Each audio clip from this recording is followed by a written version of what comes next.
Now comes the turn of Government of India Act of 1935. The Government of India Act was passed by the British government in August 1935. ये act था.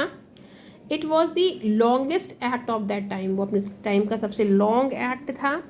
So it was divided into two separate acts, namely the government of India act 1935 and the government of Burma act 1935. इसलिए इसको दो part में divide किया गया ताकि उसको इम्प्लीमेंट कराया जा सके.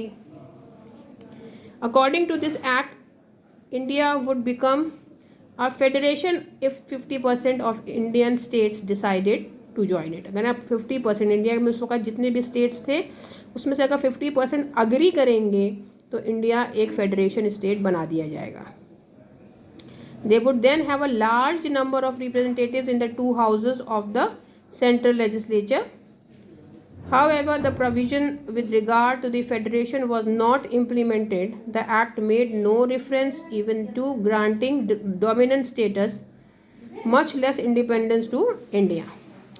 Features क्या हैं इस एक्ट के? Number 1, the act divided the power between the center and the units.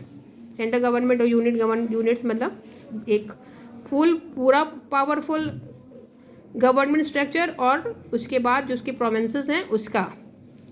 In terms of 3 list: federal list for centre with 59 items, provincial list for provinces with 54 items, and the concurrent list like we have just now for the both with 36 item. अभी items उसमें कम है.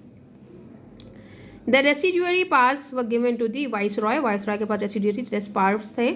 However, the federation never came into being as the princely states did not join it. क्योंकि princely states जो थे उन्होंने join नहीं किया उसको, तो ये जो बना एक्ट वो कभी भी इन्फोर्स नहीं हो पाया. It abolished diarchy in the provinces and introduced provincial autonomy.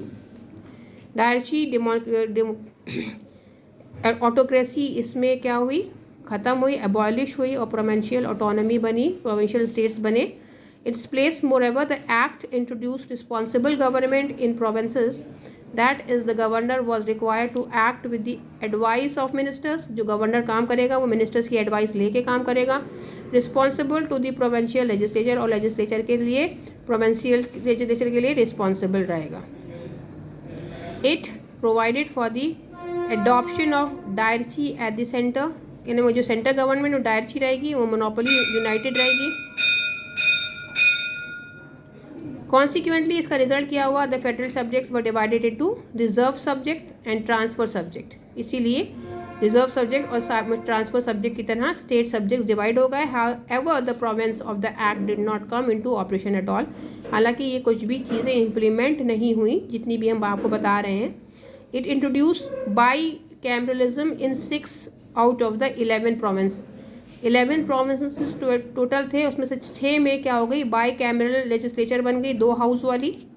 The legislature of the Bengal, Bombay, Madras, Bihar, Assam and the United Provinces were made by cameral, consisting of legislative council the upper house and legislative assembly the lower house, जैसा आजकल हम लोगों के legislation में है. It provides separate electorate for depressed class, scheduled caste, women and labor workers के ये लोग भी वोट में पार्टिसिपेट करेंगे. It abolished the Council of Indian States established by the Government of India Act of 1858. में जो Council of India का establish हुआ था उसको इसने abolish किया, ख़त्म किया. It extended franchise. About 10% of the total population got voting rights. It provided for the establishment of Reserve Bank of India to control currency. It provided for the establishment not only of Federal Public Service Commission but also a Provincial Public Service Commission. 2 होंगे, एक centre में होगा एक states में होगा. And Joint Public Service Commission for 2, दोनों का एक Joint Public Service Commission होगा और more provinces.